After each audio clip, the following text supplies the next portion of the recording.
The records room of Ashworth Hall smelled of old vellum and the particular cold of rooms that had not been properly heated in several winters. And it was there, in the gray morning light of a November that had not yet decided to become winter, that Cecily Arden found the word.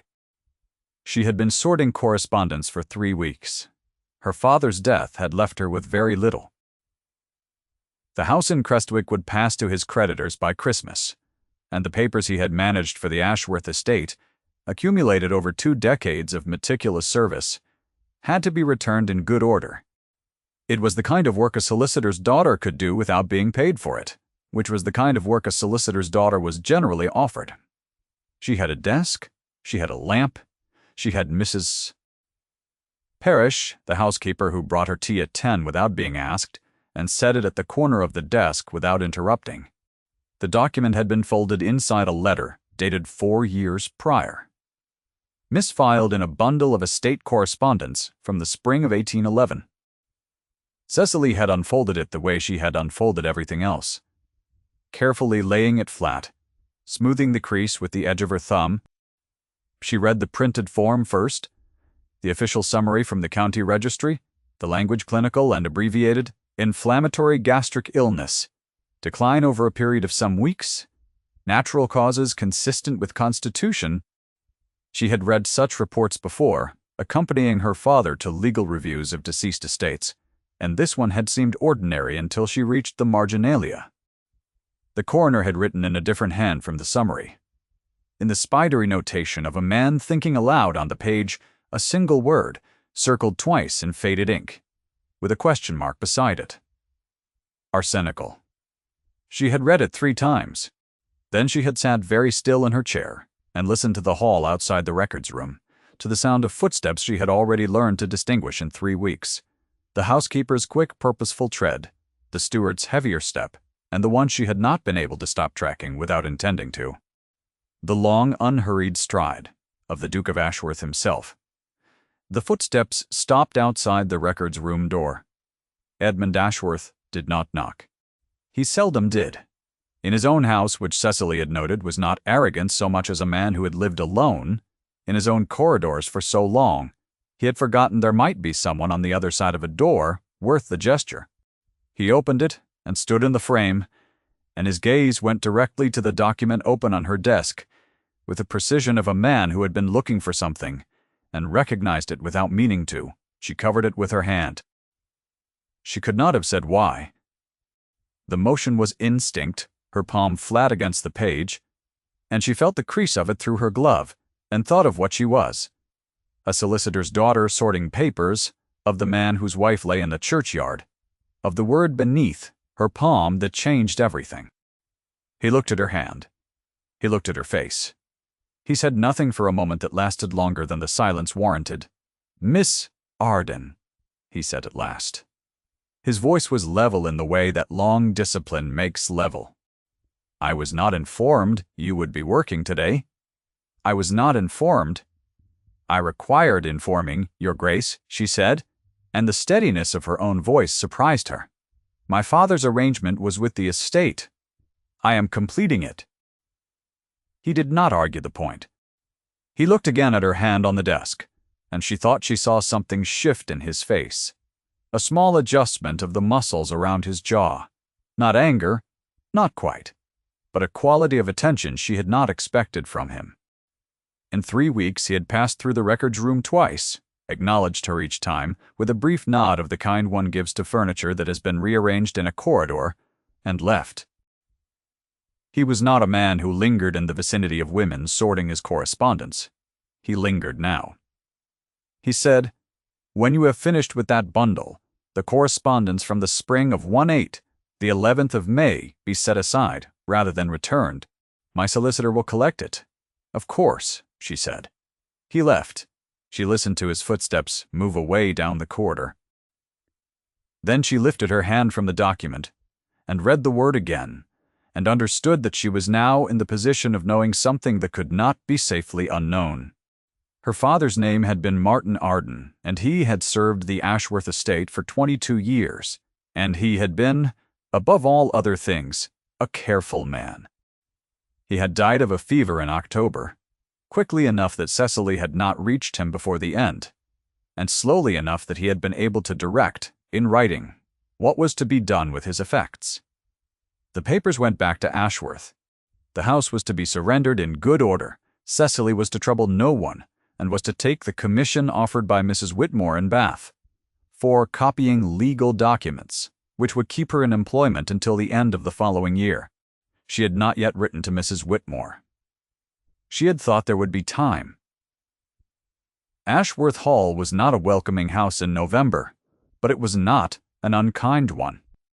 The corridors were cold, and the fireplaces in the public rooms were lit each morning with more obligation than enthusiasm, and the portraits in the long gallery watched every passage through them with the ancestral indifference of those who have been painted and so cannot be dismissed. Mrs. Jewell. Parrish had given Cecily a room that looked over the kitchen garden, and the kitchen garden was in that particular state of late autumn stripped honesty that Cecily had always found preferable to summer's performance, and each morning she walked the path between the bare beds before going to the records room. She was the solicitor's girl. She had understood this designation from childhood, not unkindly delivered in her father's social circle, but perfectly clear in its limits. The solicitor's girl had her father's intelligence and her father's good manners, and no other currency. She had been educated to be useful rather than to be seen. She was precise with numbers, quick with correspondence, and had the particular quality of stillness that children learn when they have grown up, in offices where adults conducted important business and small people were expected not to interrupt it. She was not plain exactly, though the season had never been offered to her to determine the question. She was the kind of woman a room decided was not worth the effort of looking at, and she had made her peace with that verdict some years ago, with the resignation of one who has studied a rule long enough to understand it is not personal but structural. Her wound, if she had named it, was the particular arithmetic of never being believed on the first telling. Her observations arrived, always a moment too late, or from a source the listener had already discounted. Her father had believed her eventually, after she had made her case with sufficient evidence.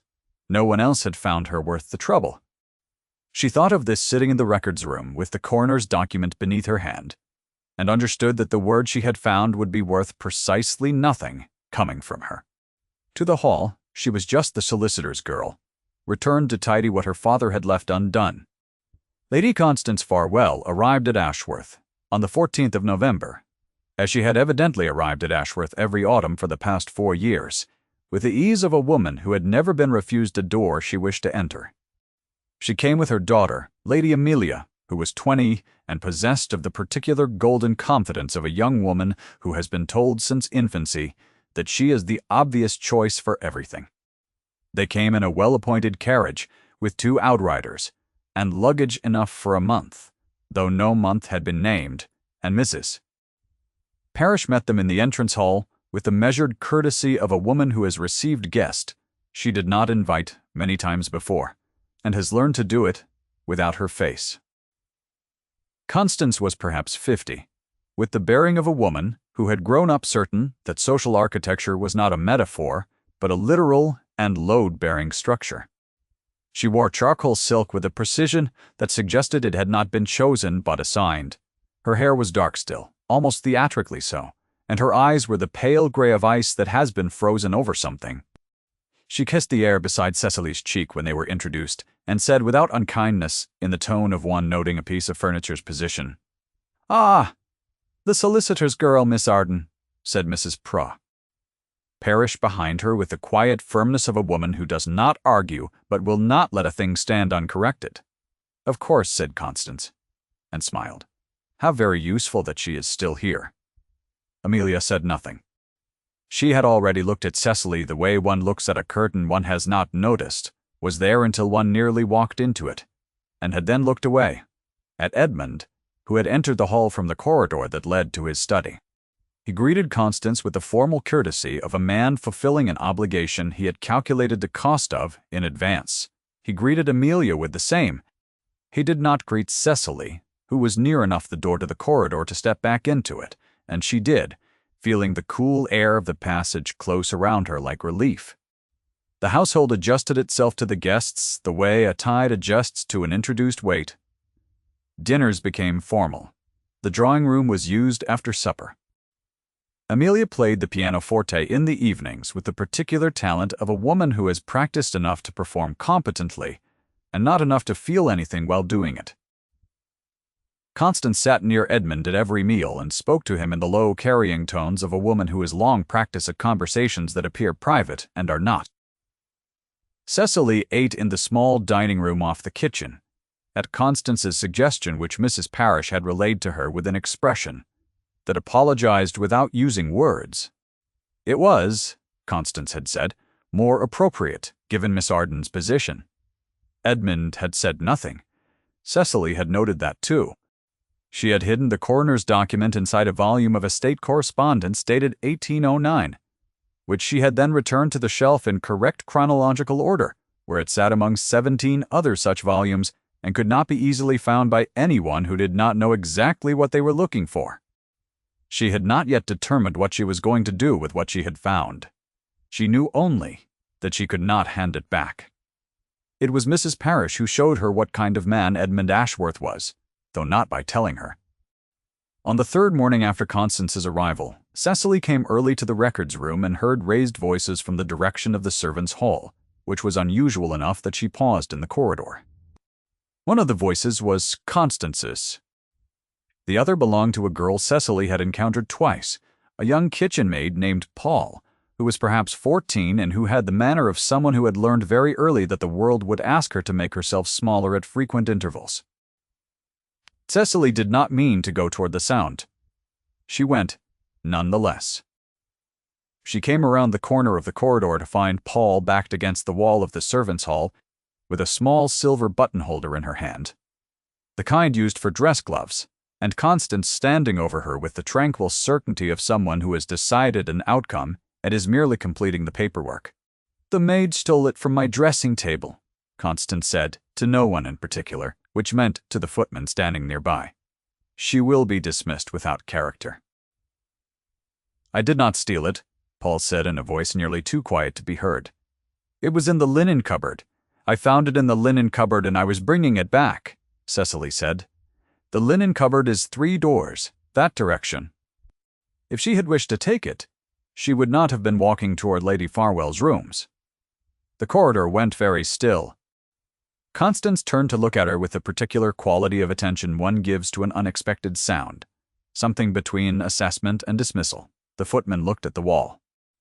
Paul looked at Cecily with an expression that was not quite hope, and not quite surprise, but something hovering between them. "Miss Arden," said Constance, "I do not think the servants' disputes fall under your remit." "Neither does dismissing them," said Cecily. "That would be the Duke's remit." She had not heard him come down the corridor. She did not hear him now. She became aware of his presence the way she had become aware of it each time, in the past weeks, a quality of stillness at the edge of her peripheral vision, a weight of attention that had no sound attached to it. She did not turn around. She kept her eyes on Constance, and her voice even. "Paul," she said, "give the button-holder to Lady Farwell and go about your work." Paul did. She went quickly, with her eyes down, the way people go when they have been given their exit and are not entirely certain it will hold. Constance took the button-holder with the composure of a woman who has had her play disrupted, and does not intend to show it, a small final smoothing of her expression, and turned and went back toward the guest wing without another word. The footman went somewhere, and Cecily stood alone in the corridor and felt, rather than heard, the moment Edmund moved away from the wall behind her and did not speak. She heard the quality of his silence change as he left it, the absence of him as a distinct sensation, like the moment a fire is banked and the room begins to understand what cold means. She went back to the records room. She sorted 3 bundles of correspondence. She did not look up when the door opened because she had learned not to, and she heard his footsteps cross the room and stop at the desk, and she heard him say, his voice low, and with a quality in it she had not heard from him before, something that was not warmth, but was adjacent to it. "Thank you." She looked up. He was already leaving. She sat with that for a long time. Then she went back to sorting. If you have ever read a story and found yourself hoping that what must happen will happen before it is too late, you may stay with this one. What Cecily found in those pages is not the end of what the story will require of her. The library at Ashworth was a room that knew it had been loved and had not been loved for some time. The books were in good order, the shelves dusted, the fire laid and lit each morning as part of the household routine, but there was a quality in the room of a place that waits. On the far wall, above the writing table, there was a landscape painting of the Ashworth grounds in summer. The kind of painting that was not quite good enough to be art and not quite large enough to command the wall. And beside it, on a small bracket shelf, there was an oval frame facing inward, pressed against the wall. Its back to the room. Cecily had come to the library for the estate inventory records, which were kept in the second cabinet on the left, and she had found Edmund there before her at the writing table. And she had excused herself, and he had said, without looking up, "Stay. It is a library. You may use it." So she used it. She found the inventory ledger and sat at the table on the other side of the room, and she was 4 pages in when he said, to his own papers, "She died in April, 4 years ago." You would have known that from the records. She had known it. She did not say so. "I was away," he said. "I had gone to London on estate business, and I came back too late, which is the particular arithmetic of grief, the calculation one cannot stop making and cannot change." He paused. "She had been unwell for some weeks. I had engaged a physician. I believed he was attending. What I was told afterward was that the decline had been swift toward the end. His pen was not moving. He was looking at the papers in front of him the way one looks at something one is not seeing. I tell myself that I might have returned sooner," he said. "That is the sentence I have lived inside for 4 years. That I might have returned sooner, and it would have mattered." Cecily said carefully, "You could not have known." "No," he said. "That is the sentence's other clause. I could not have known, and I did not return sooner, and she died without me. Both are true. Neither resolves the other." His hand moved to his breast pocket. A small motion, brief, arrested, as if he had meant to reach for something, and had stopped himself. He looked at the oval frame on the bracket shelf, its back to the room, and said nothing else. Cecily looked at the inventory ledger. The fire spoke settling on itself. Outside the library window, a wind had come in from the north, and was making a sound in the bare trees that was almost like water. She held the thought in both hands, turned it over. There was a document in a volume of 1809 correspondence that would lift the sentence he had lived inside for 4 years. A single word in a dead man's handwriting that would tell him it was not negligence, not his failure to return sooner, not his absence that had killed her. She was the solicitor's girl. No one had ever believed her on the first telling. If she told him now, in this room, alone, with no evidence in hand and no corroboration, he would have 2 things to survive: the original grief and the question of whether to believe her. She went back to the inventory ledger. She turned the page. She made a note in the margin in her careful hand, and did not look at the bracket shelf. He believed himself responsible. The actual weight of what she had read pressed against the inside of her chest, looking for a way out, and she held it closed. Not yet. She needed something more than a word on a page that had spent 4 years in the wrong file. She needed someone who could confirm what the word meant. That evening, she wrote a letter to Dr. Hartley. The letter did not return an answer quickly enough. In that silence, Constance moved. On the evening of the 22nd of November, at dinner, the subject of the estate's legal representation arose, as it had apparently been arising by design for several evenings. Cecily was not present at dinner. She learned what had been said from Mrs. Parrish the following morning. In the kitchen passage, while the household was still quiet, Lady Farwell told him the estate papers should be reviewed. Mrs. Trowlet. Parrish said, with the tone of one delivering a weather report that is not the one the listener wanted, and that someone properly qualified and not a solicitor's leftover obligation should see to their return. She set the tea down. She used those words. Cecily heard them. The solicitor's leftover obligation. An updated phrase for the same old designation. Mrs. Parrish said, and Lady Amelia mentioned, at the table, in front of the Pembury guests, that she had heard you had been consulting the estate's legal documents rather above what your brief required. Which meant someone had watched her going to the library. Which meant someone had noted the times. Which meant that, whatever Constance knew or suspected, she was moving to remove Cecily before Cecily could do anything with what she had found. The following evening, at supper, Edmund came to the small dining room where Cecily ate and told her, with the flat courtesy of a man delivering a decision he has not fully examined, that her work at Ashworth was considered complete and that she was to be free to depart by the end of the week.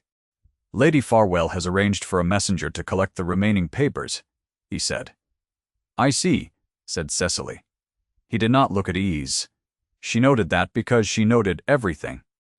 He stood at the door with the quality of a man who has said what he came to say and is not certain it was correct.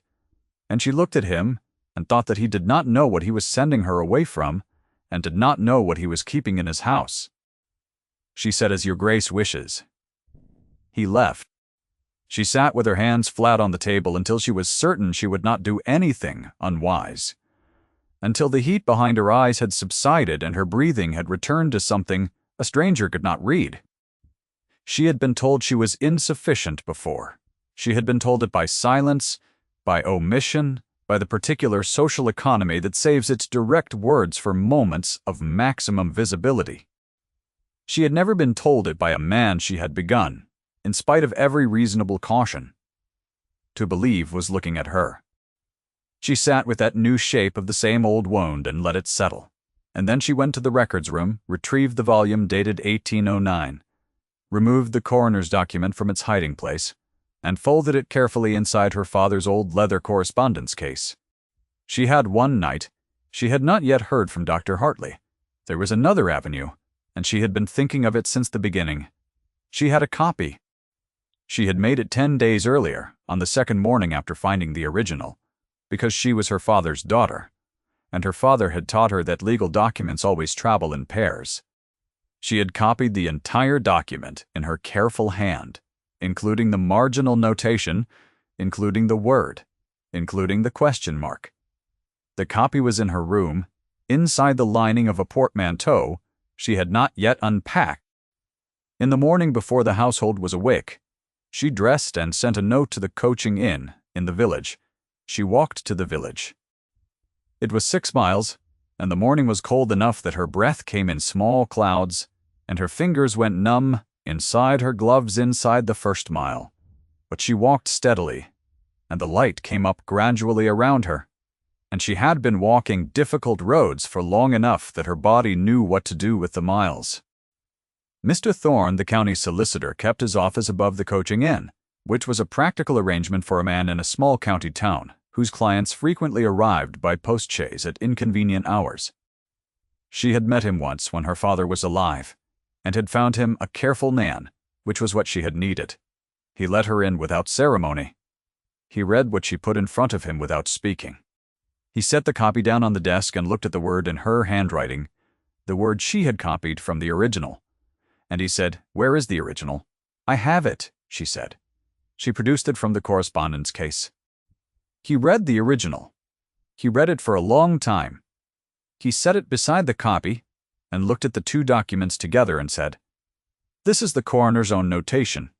This is not added afterward." "No," she said. "And this is his seal on the original." Yes, he was quiet for a moment. Then he said, "Miss Arden, you understand what you are saying?"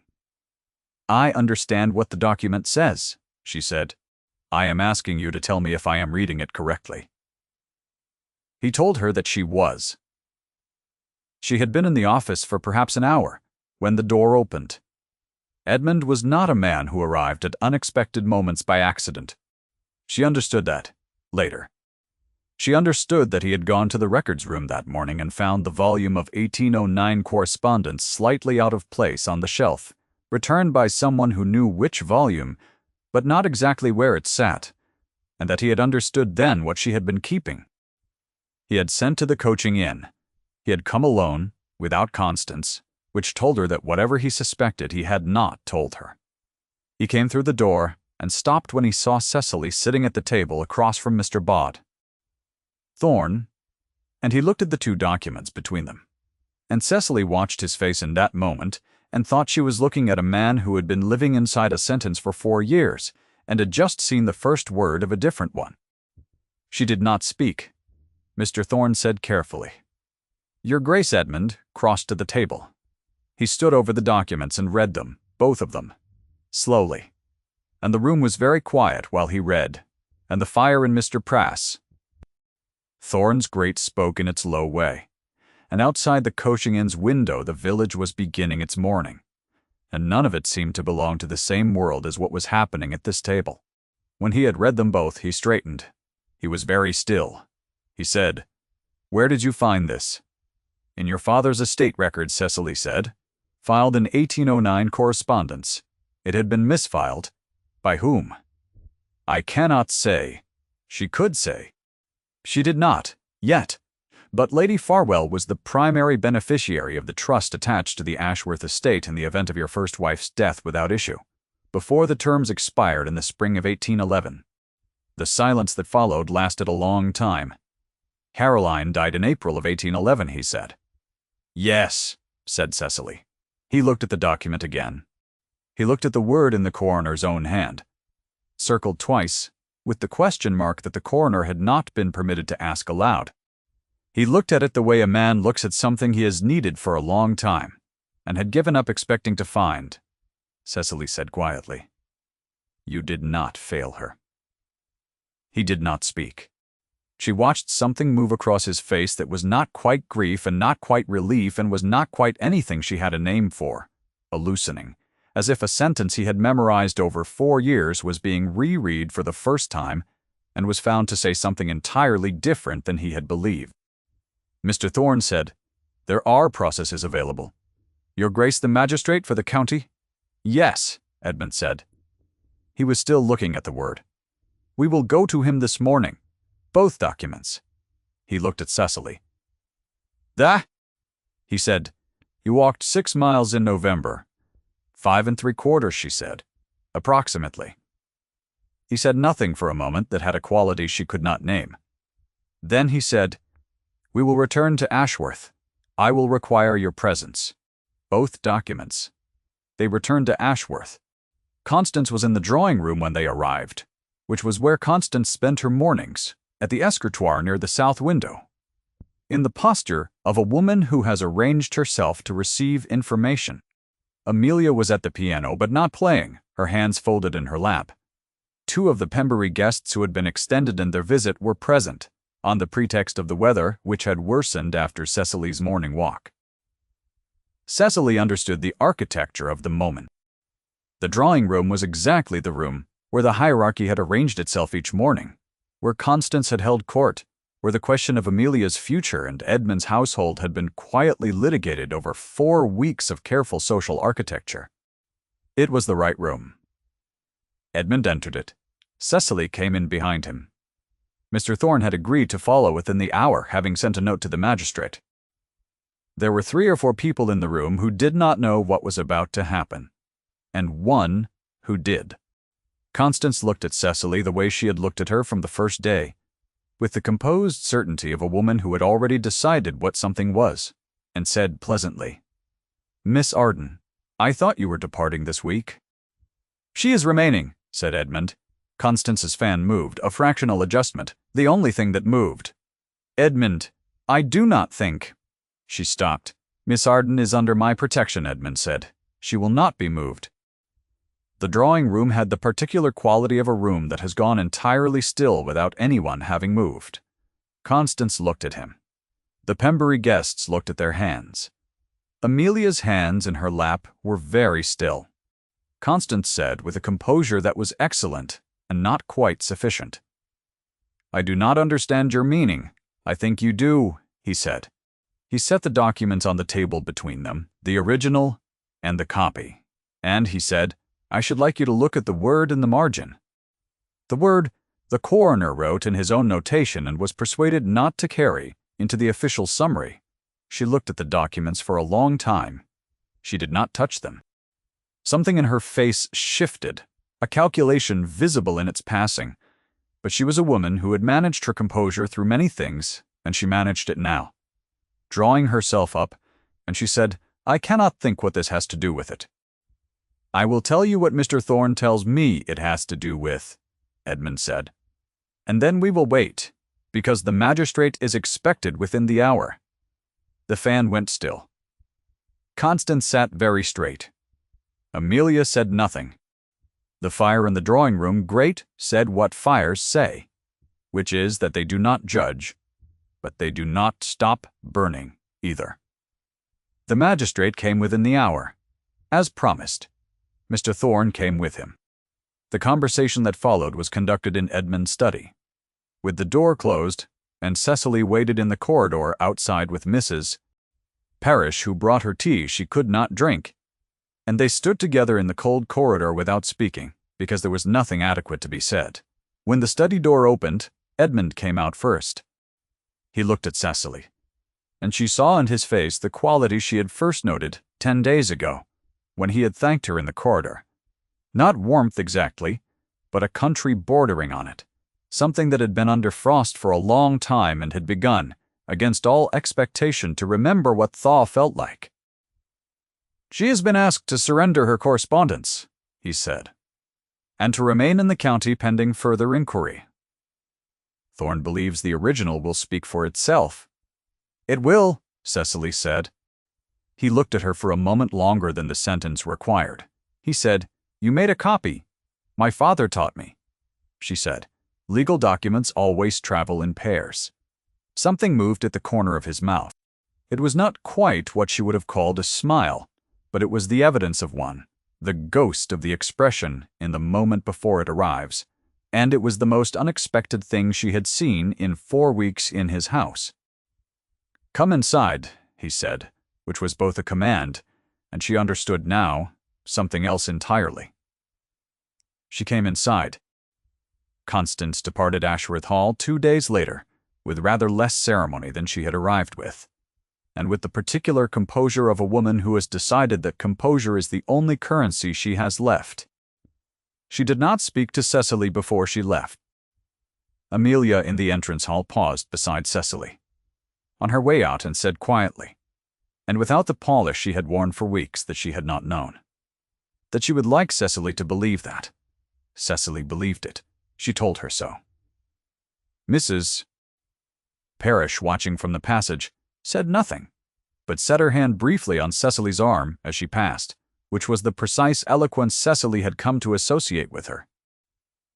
The first snow of the year came that evening, beginning as a few tentative flakes at the library window, and becoming, by midnight, the serious and committed kind of snow that intends to remain. Cecily stood at the window for a while watching it, and Edmund came to stand beside her, close enough that she was aware of the warmth of him, even at the distance propriety required, and they stood together watching the Ashworth grounds turn white. He had turned the portrait on the bracket shelf to face the room. He had done it quietly, that morning while Cecily was in the records room, and she had seen it when she came to collect a ledger, and she had looked at the portrait, which was of a woman with light hair and a calm expression, and she had felt the weight of what had been recovered settle around her like something physical. The coroner's original document was in Edmund's possession now. She had given it to him without ceremony, handing it across the desk, and he had taken it and held it for a moment, looking at the single word in the margin, and said, "He knew. I think he suspected," she said. "I think he wrote it down because he could not live with not writing it down, and someone made certain the summary said something else." He had folded the document carefully. He kept it in the drawer of the writing table, she thought, though she had not asked. And they stood at the library window and watched the snow, and after a while he said, without looking at her, You walked 6 miles in November with the evidence in a correspondence case.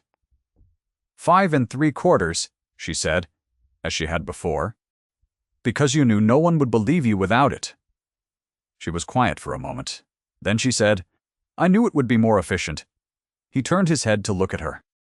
This time the expression arrived, the one that had been approaching at the corner of his mouth for several days, complete and unambiguous and very quiet, the way important things are often quiet.